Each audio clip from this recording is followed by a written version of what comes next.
네, 데살로니가 전서에 이어서 데살로니가 후서 성경 공부를 하겠습니다. 데살로니가 전서는 그 바울이 이 선교 여행 중에 쓴 이 바울 서신 중에서 가장 초기에 쓴 서신으로 알려져 있습니다. 왜냐하면은 이제 바울이 전도 여행을 하다가 2차 전도 여행에서 이제 그리스 쪽으로 이제 넘어오게 되죠. 그리스의 북부 이제 마케도니아 지역으로 넘어와서 거기서 이제 빌립보 교회를 거쳐서 데살로니가 교회 거쳐서 거기서 핍박받고 밑으로 이제 그 그리스 남부라고 일컬어지는 이제 아가야 지방으로 내려와서 이제 아테네 고린도에 와서 데살로니가에 있었던 그 핍박과 안타까운 사정을 생각할 때, 그리고 그곳에 또 이제 뭐 재림이나 그래서 성도들이 충분히 양육을 받지 못한 가운데서 이제 혼란스러워하는 그 모습을 안타까워하는 심정으로 그들을 권면하고 경고하고 또 위로하는 그런 의도로 이제 데살로니가 전서를 썼는데, 이제 그러면은 그 편지를 한번 읽었다 또는 설교를 한번 들었다 그랬을 때 우리가 그 설교 한 번과 편지 한 번에 잘 고쳐지느냐, 제대로 되느냐, 어떻게 생각하세요? 잘 안 됩니다. 잘 안 되죠. 예, 잘 안 됩니다. 그래서 데살로니가 교회 성도들이 그 편지를 받고 뭐 이제 재림에 대해서 또 우리가 이제 재림을 기다리는 성도로서 어떻게 살아가야 되느냐에 대해서 그렇군요. 그래가지고 탁 이제 확립해서 제대로 바르게 잘 살았다면 데살로니가 후서는 없었을 겁니다. 그냥 데살로니가서 이렇게 끝났겠죠. 그런데 그렇지 않았다는 걸 알 수 있습니다. 무엇을 통해서요? 이 데살로니가 후서를 통해서. 그러니까 데살로니가 전서 이후에 얼마 지나지 않아서 또 데살로니가 후서를 보내야 할 만큼 데살로니가 교회의 형편이 그렇게 많이 개선되지 않았다는 것을 이 편지를 통해서 알 수 있습니다. 그러니까 그런 분위기로 이 데살로니가 후서가 기록되었다 하는 것을 염두에 두시고 이 본문을 쭉 이어나가서 보면 좋겠습니다. 처음에 1장 1절은 데살로니가 전서와 거의 똑같습니다.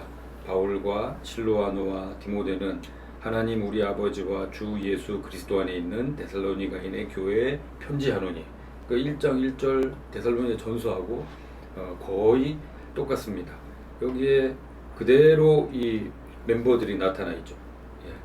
저자이기도 하고 이제 데살로니가에 복음을 전했던 그 전도팀 그대로입니다. 여기에 똑같이 바울, 실로아노, 우리가 이제 신라라고 알고 있는 바울과 신라 이렇게 이야기하는 바로 그 사람입니다. 이제 이 사람과 디모데, 그러니까 데살로니가 그 전도팀으로서 거기에 복음을 전했고, 그리고 데살로니가 전서를 썼다고 그렇게 처음에 나와 있던 그 이름들이 그대로 또 다 나와 있어요. 이게 뭘 이야기하냐면 이 편지의 권위를 말해주고 있는 거죠. 우리 전도팀 이런 사람 그대로입니다. 지금 이 편지는 당신들에게 그때 그렇게 복음을 전했고, 당신들을 안타까운 마음으로 같이 핍박을 받았고, 그리고 데살로니가 전서 이전에 편지를 보냈던 바로 그 사람들 그대로 당신들에 대한 마음도 가지고 있고, 다시 가서 당신들의 형편을 살폈고, 그래서 그 소식을 갖고 와서 어떻게 하면 좋을까 함께 기도했던 바로 그 팀 그대로 지금 다시 그 마음을 가지고 이 편지를 씁니다. 이제 그런 의미죠. 그러니까 데살로니가 성도들이 이 편지를 받았을 때 우리에게 복음을 전해준 그 사람, 이전에 편지를 썼던 바로 그분들 그대로구나, 그러면서 애정을 가지고 이 편지를 썼겠다 하는 것을 알고 이 편지를 받았을 겁니다. 그렇게 그런 의도로 이제 이걸 다 그대로 적고 있죠. 이 서두에 지금 그 애정 어린 그 인사 말을 하고 있는 것을 볼 수 있습니다. 하나님 우리 아버지와 주 예수 그리스도 안에 있는 데살로니가인의 교회 편지하노니, 예수님 안에 있다, 이제 그런 표현을 썼는데요. 그렇게 하고 2절에서 바로 또 하나님 아버지와 주 예수 그리스도로부터 은혜와 평강이 너희에게 있을지어다. 지금 데살로니가 교회는 여전히 핍박이 있고 어려움이 있습니다. 그러니까 인사말이기도 하면서 은혜와 평강이, 그러니까 성부가 언급되고 성자가 언급되고 은혜와 평강이 너에게 있을지어다. 이게 뭐냐면 말 그대로 축도입니다. 축도. 우리는 축도 생각할 때 성경 이런 서신서들의 제일 마지막에 성부와 성자와 성령과 뭐 이게 이렇게 이제 언급되니까요. 그렇게 생각하기 쉬운데 지금 축도가 앞에도 나와 있습니다. 이 축도의 형식이라는 것 우리가 좀 생각해 둘 필요가 있는 거죠. 처음부터 인사말과 함께 그들에게 복을 빌고 있습니다. 그리고 그 근거가 되는 일이 하나님 우리 아버지 주 예수 그리스도, 그리고 여기서도 하나님 우리 아버지 주 예수 그리스도로부터. 근데 지금 여기에서 이 두 성부와 성자를 언급하고 있는 이유가 있겠죠. 그것은 데살로니가 교회가 세워진 근거가 되시는 분들입니다. 물론 뭐 성부, 성자, 성령인데 보통은 그냥 이렇게 하나님 우리 아버지 예수 그리스도 이렇게 표현을 합니다. 교회의 근거가 되고 곧 교회의 주인이시란 말이죠. 그러니까 이분들이 교회를 세우셨다. 당신들이 그냥 의기투합하고 당신들이 이 의연한 마음으로 결심을 잘했기 때문에 교회가 지금 유지되는 게 아니라 하나님께서 데살로니가 교회를 세우셨고 지금도 하나님께서 데살로니가 교회를 붙잡고 계신다. 당신들에게 은혜를 부어주고 계신다. 유지하게 하신다. 하는 그 근거를 이제 제시하고 있는 겁니다. 1차적으로는 이 데살로니가 후서를 데살로니가 교인의 교회에 편지하노니, 그래서 이제 1차 수신인 1차적인 이 편지의 대상을 이야기했는데, 데살로니가 전서도 보면은 이 편지를 돌려보라고 그랬습니다. 회람하라. 그러니까 이 편지가 여기에만 그친 게 아니고 아마 또 근처에 있는 뭐 빌립보 교회도 보내졌고 함께 이제 읽었을 것입니다. 그러니까 이 데살로니가 후서 역시 데살로니가 교회만 머물지 않고 그 근처 마게도냐 지역, 그리스 북부에 있는 지역의 교회들에게 또 이제 돌려졌을 것을 우리가 이제 알 수 있습니다. 3절로 가서 보면요. 자, 형제들아, 우리가 너희를 위하여 항상 하나님께 감사할지니, 감사한다, 그렇게 얘기했는데요. 이것이 당연함은 너희의 믿음이 더욱 자라고 너희가 다 각기 서로 사랑함이 풍성함이니.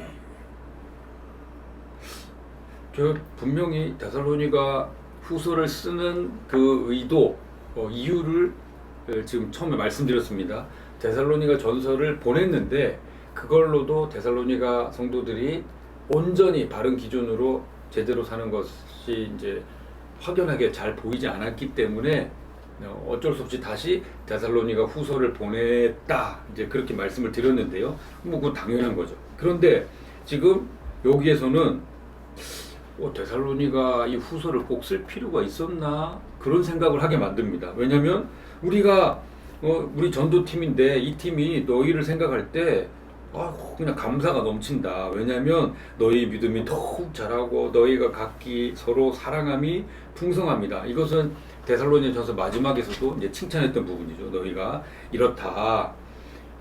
아니, 너희가 감사하고 또 너희가 이렇게 믿음이 자라고 풍성하다고 그러는데, 또 밑에 4절에 보면 너희가 견디고 박해와 환난 중에서 믿음, 인내 말미암아 하나님의 여러 교회에서 우리가 친히 자랑한다. 지금 우리가 너희가 이렇게 신앙을 잘 지키고 있는 것을 다른 곳에 자랑을 할 정도로, 여기 고린도 교회 성도들에게 귀감이 된다고 이야기할 정도로 참 너희는 믿음도 그렇고 사랑도 그러고 잘 견디고 있다. 그럼 편지할 이유가 없겠죠. 그럼 이게 뭐냐면 인사 말과 함께 격려입니다. 안 그러면 여기서 끝났죠. 아유, 축하합니다. 잘 그렇게 계속 사세요. 그러고 여기서 끝날 끝나야 정상일 겁니다. 근데 뒤에 3장까지 이어지는 이유는 뭐냐? 이게 일종의 아주 이렇게 편지를 쓰면서 예의를 갖추는, 먼저 그 성도들을 이제 격려하고 칭찬하는 그런 내용인 것을 이제 우리가 생각해야 돼요. 그냥 이렇게 쓰면 아유 정말 데살로니가 교회 성도들이 이렇게 그냥 너무 자랑할 만하고 너무 믿음이 풍성하고 그렇구나. 근데 또 뒤에 가서 뭐라고 하니까요. 이제 그게 아니라 뒤에 이런 내용을 하기 위해서 먼저 이렇게 격려하고 칭찬을 하구나. 어쨌든 믿음으로 잘 버티고 있으니까요. 그 부분을 잊지 않고 먼저 칭찬하고 격려한다 하는 이 전도팀의 이 배려, 인사를 우리가 이 본문을 통해서 생각을 해야 되겠습니다. 이 표현에서 보면 지금 너희를 위하여 항상 하나님께 감사한다고 했습니다. 그리고 여러 교회에서 우리가 친히 이제 자랑한다고 했습니다. 이 표현 지금 하나님께 감사해요. 하나님께는 당신들 이 데살로니가 교회에 대해서 감사한다 그러고 교회에 대해서는 자랑한다 그랬습니다. 다른 교회에 대해서 우리가 지금 자랑한다. 하나님 앞에서는 감사하고 여러 교회에 대해서는 데살로니가 교회에 대해서 자랑합니다. 그 이유가 뭐냐? 여기 나오죠. 이는 그러니까 감사와 자랑의 그 이유가 여기에 나옵니다. 하나님의 공의로운 심판의 표요 너희로 하여금 하나님의 나라에 합당한 자로 여김을 받게 하려 합니다. 하나님의 공의로운 심판의 표요. 지금 이 사람들이 당하고 있는 형편이 뭐냐면 이 믿음도 보이고 사랑도 보입니다. 그러나 박해와 환난 속에 있습니다. 이 일이 그러니까 이 모든 일들에 대해서 하나님이 심판하실 거예요. 지금 데살로니가 전서에서는 많이 가장 크게 언급된 것이 이제 예수 그리스도의 재림이었는데요. 재림 때 이제 일어날 일, 가장 핵심적인 일 중에 하나가 뭐냐면 바로 이제 심판입니다. 그때 복음을 거부한 자들에 대해서는 심판이고 이 복음을 핍박과 이 박해와 환난 중에서도 지킨 자들에게는 보상, 그들의 억울함을 갚아주시고 보복하시고 보상을 해주신다 하는 게 바로 이제 심판이니까요. 그러니까 왜 그들이 이런 어려움을 당하고 데살로니가 교회 성도들이 이렇게 어려움을 당하는가? 이게 이 데살로니가 교회가 세상에 속하지 않은 증거가 된다는 거죠. 요한복음 14장인가요? 거기도 보면은 그렇게 나옵니다. 너희가 세상에 속하지 않았기 때문에 세상이 자기에게 속하지 않은 너희를 미워하는 거다. 근데 예수님이 말씀하셨습니다. 너희는 세상에 속한 자가 아니고 도리어 세상에서 나의 택함을 입어서 내게 속했기 때문에 너희가 세상으로부터 미움을 받는다. 이제 이런 이야기를 했습니다. 그러니까 너희가 지금 이런 일들을 당하는 것은 세상에 속하지 않았다는 증거라는 거죠. 그게 바로 고난이다. 너희가 지금 계속 핍박, 박해를 당하고 있지 않느냐, 환난을 당하고 있지 않느냐, 그 속에서 이런저런 어려운 일을 겪고 있지 않느냐. 실은 또 그 박해 때문에 교회가 이제 위기를 겪고 있을 때 어떻게 하면 좋겠느냐. 지금 이제 그것을, 그러니까 박해 때문에 지금 그 박해에 대해서 성도들이 이걸 어떻게 감당을 해야 될까. 그러면서 의견이 나누어지는 거예요. 막 철두철미하게 이거는 확 선을 긋고 잘라내야 됩니다. 이렇게 하는 사람이 있고 또 어떤 사람들은 좀 유도리가 있어야 되지 않겠습니까? 뭐 너무 그렇게 세는 거 아니죠. 그러니까 배교하는 것은 그 다음 문제고요. 이미 뭐 배교하는 것은 그렇다 치고 이 환난과 박해에 대해서 이걸 어떻게 신앙을 가지고 잘 감당할 것인가에 대해서도 교회 안에서 의견이 나누어질 수 있는 또 어려움을 당할 수 있는, 마치 교회가 분열되는 것처럼 그런 어려움을 당할 수 있다는 거죠. 이제 그런 일들이 어쨌든 교회가 왜 이럴까? 똑같이 예수님 믿는데 왜 이럴까? 그래서 속상해하는데 그래 그게 뭐냐면 너희가 지금 왜 나눠졌어? 너희가 왜 지금 고민하고 있어? 예수님 잘 믿으려고 하는 거잖아. 신앙 잘 지키려고 하는 거잖아. 그 고난이 이유가 무엇인가? 너희가 세상에 속하지 않았다는 거다. 그러니까 이게 이런 우리가 분별을 잘 해야 됩니다. 뭐 다 화목하고 잘 지내면 좋겠죠. 그런데 뭐 시끌벅적한 일이 있어요. 교회 안에서도 공동체 안에서도 시끌벅적한 일이 있는데 왜 시끌벅적한 일이 생기는가? 잘 믿으려고 하는데 어떤 사람은 요게 잘 믿는 거다. 어떤 사람은 저게 잘 믿는 거다.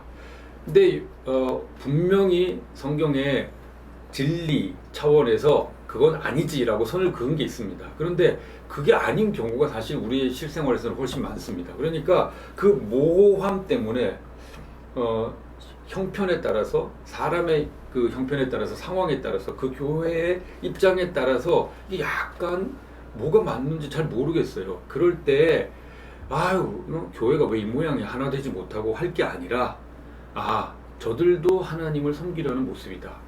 저들도 하나님을 섬기는 모습이다. 서로 존중할 수 있으면 좋겠습니다. 근데 그 고민의 근거가 무엇인가? 예수님 때문에, 신앙 때문에, 예수님을 믿으려고 하는 것 때문이다. 우리가 그걸 봐야 되지 않겠느냐. 그러니까 너희가 지금 어려움을 당하잖아. 왜 그래? 예수님 믿기 때문이야. 세상에 속하지 않았기 때문이야. 그러니까 고난을 벗어나기 위한 것을 1차적 목표로 삼지 말고 우리가 우리의 신앙을 지키고 공동체를 생각하는 것을 1차로 삼으면 좋겠다. 이게 어떤 시각의 교정, 방향 선회 이런 차원으로 이 부분을 생각해 주시면 좋겠습니다. 그러니까 이런 시각은 지금 이제 21세기를 살아가는 우리에게도 필요한 거죠. 이 땅의 교회, 전 세계 어떤 교회도 아무 일도 일어나지 않는 평안한 교회, 의견이 나누어지지 않는 교회는 없을 겁니다. 왜냐하면 교회는 마치 예수님의 제자 중에 세리 마태와 열심당 셀로디 시몬이 같이 있었던 것처럼 그러니까 그 둘은 정치적 입장이 확연히 달라요. 그런데 그 둘이 함께 예수님의 제자가 되었고 예수님은 그 둘 중에 어느 누구도 버리지 않았고 그 둘은 성령을 통해서 복음을 전하는 하나가 되었습니다. 이게 바로 이제 교회의 모습이라고. 그럼 당연히 교회 안에는 여러 가지 의견이 나눠질 수밖에 없는 겁니다. 그러니까 이단의 그런 사설을 따르지 않는다면 교회 안에 다양한 의견이 나오는 것은 당연한 일이다. 그걸 분열이라고 생각하지 마시고 그래 이것도 이런 점도 고려해 봐야 되는구나. 저런 점도 고려해 봐야 되는구나. 이렇게 지혜를 함께 좀 나눌 수 있는 그렇다면 서로 좀 허심탄회하게 이야기할 수 있는 장이 마련되는 것이 필요하죠. 누구 한 사람의 의견만 100% 계속 옳게 지속될 수는 없거든요. 그러니까 여러 가지 그 생각, 교회를 위한 생각, 우리 신앙을 위한 생각들을 함께 나누고 당신 의견도 참 좋습니다. 그런데 지금 당장 우리가 실천하는 그 방안으로는 뭐가 좋을까요? 이런 식으로 좀 찾아가고 또 형편이 개인이나 그 공동체 형편이 바뀌면 그때 그분 의견이 참 좋았어. 그리고 그 의견으로 또 어떤 그 방안을 택해서 움직이는 것도 지혜로운 일이라고 생각합니다. 네, 이제 격려하면서 그들에게 또 이제 위로를 합니다. 6절에 너희로 환난을 받게 하는 자들에게는 환난으로 갚으시고. 자 이제 이게 언제 일어날까요? 이때죠. 나중에 재림이라는 심판의 때가 이제 심판이 어떤 양상으로 일어나는가. 너희 환난을 받게 한 자들에게는 환난으로 갚으시고. 옛날 성경으로 말하면 신원입니다. 신원. 요즘 개정 성경으로는 보복이라고 그랬습니다. 하나님이 갚아주셔, 보복해 주셔. 환난을 받은 너희에게는 우리와 함께 안식으로 갚은 것이 하나님의 공의이다. 자, 그 심판의 내용이 이렇게 나옵니다. 환난을 받게 하는 자들에게는 환난으로. 환난을 받은 너희와 우리는 안식으로 갚으신다. 이게 하나님의 공의라는 거죠. 여기에 하나님의 공의가 나왔습니다. 예, 이게 이렇게 또 이어집니다. 하나님의 공의, 이것이 우리 어떻게 드러날 것인가. 언제? 주 예수께서 자기의 능력의 천사들과 함께 하늘로부터 불꽃 가운데 나타나실 때, 해보다도 더 빛난 광채를 바라며 나타나실 때에 이제 이런 일이 일어날 것입니다. 그러면 자, 그때 전에, 그 전까지는 우리에게 주로 나타날 일이 무엇인가? 우리가 세상에 속하지 않았기 때문에, 교회가 속하지 않았기 때문에 나타나는 증거, 고난. 그래서 여기에 이 단어가 많죠. 이 단어가 많습니다. 그 재림의 날에 하나님이 보복하시고 또 보상하신다는 거죠. 하늘로부터 불꽃 가운데 나타나시는 그 재림의 때. 지금 데살로니가 교회 성도들은 이 재림에 확 꽂혀 있으니까요. 지금 다시 이 재림이라는 이걸 통해서 그들의 정말 최대의 관심사인 이걸 통해서 그들을 이제 위로하고 있는 것을 볼 수 있습니다. 근데 그들이 아주 이제 심각했던 모양이에요. 1장 대부분이 지금 계속 그들을 위로하고 격려하는 것으로 이어지는데 지금 바로 1장에서도 계속 그 내용으로 이어집니다. 자, 또 형벌, 심판의 내용이에요.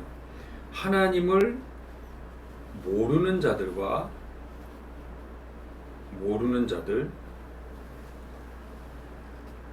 주 예수의 복음에 복종하지 않는 자들. 이건 뭐 같다고도 볼 수 있지만, 하나님을 모르는 자들과 복종하지 않. 이거는 복음을 몰라요. 여기는 순종을 안 해요. 이게 이제 묘한 차이죠. 이건 아예 복음을 거부한 사람들입니다. 근데 여기는 복음을 듣고 그냥 그 소위 내가 복음으로 이건 이렇게 하면 하나님이 구원하셔, 이거 하나님 뜻이야라고 그냥 마치 21세기 선악과를 따먹고 이게 의야, 이게 복음이야라고 그렇게 하는 자들에게 하나님이 형벌을 내리신답니다.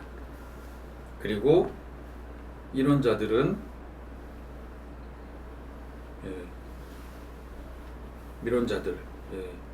여기에 나오는 이런 자들은 여기에 언급된 이 사람들이죠.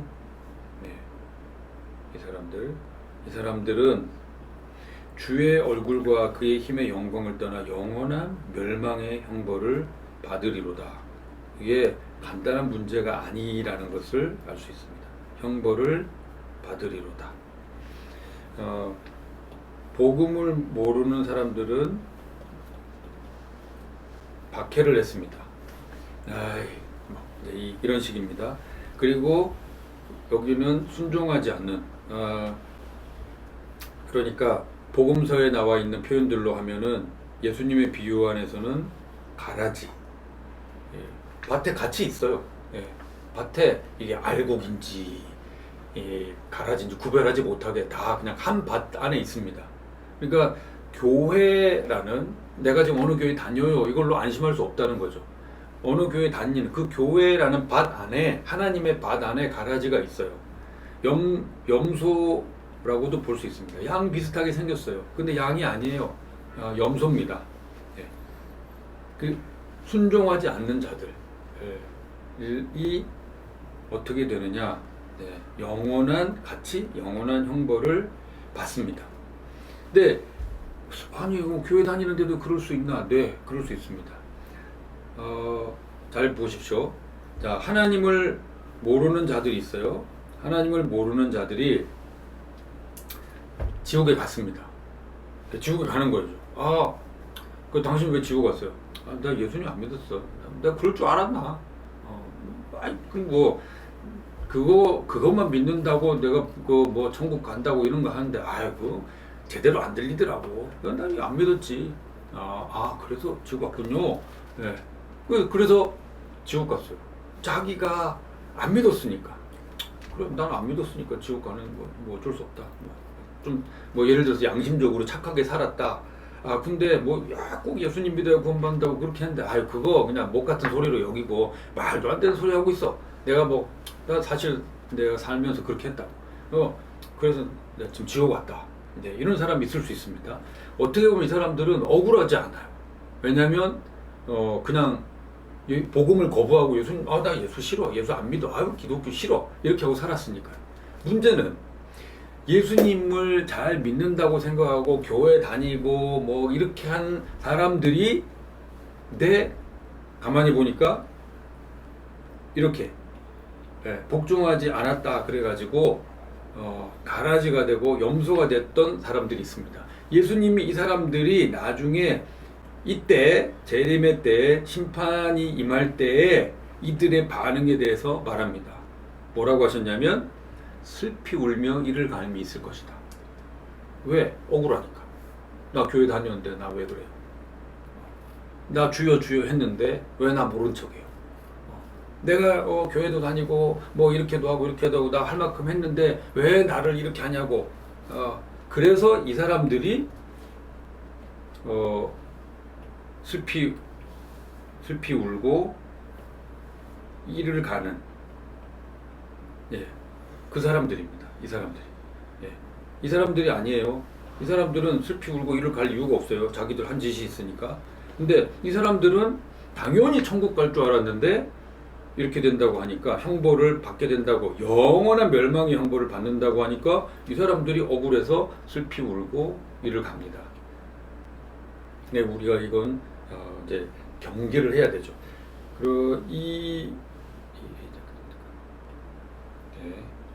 그래서 이 형벌을 받는다, 영원한 멸망이다.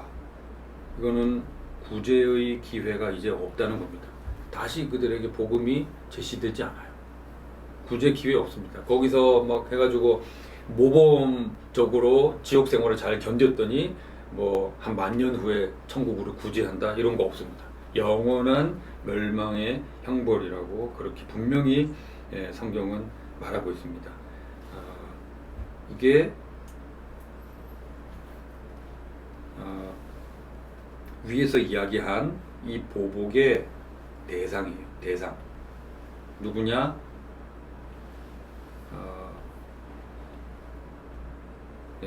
하나님을 모르는 자들, 예수 복음에 순종하지 않는 자들, 복종하지 않는 자들, 보복의 대상입니다. 보복의 대상. 그리고 그날에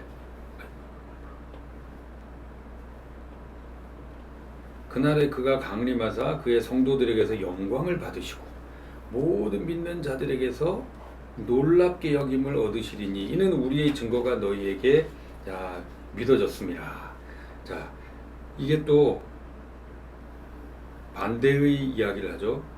자, 그의 성도들에게서 영광을 받으시고 모든 믿는 자들에게서 놀랍게 여김을 얻으시리니, 여기에도 이렇게 나와 있습니다. 그의 성도들, 모든 믿는 자들. 그러니까 여기는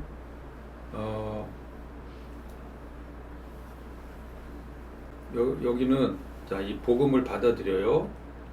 복음을 받아들이는, 앞에 표현하고 생각할 때 이걸 바꾸겠습니다. 앞에 표현을 생각할 때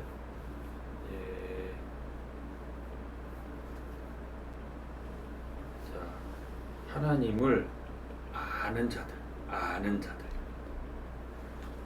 자들, 그리고 이들은 복음에 순종하는 자들. 순종하는 자들이 성도입니다.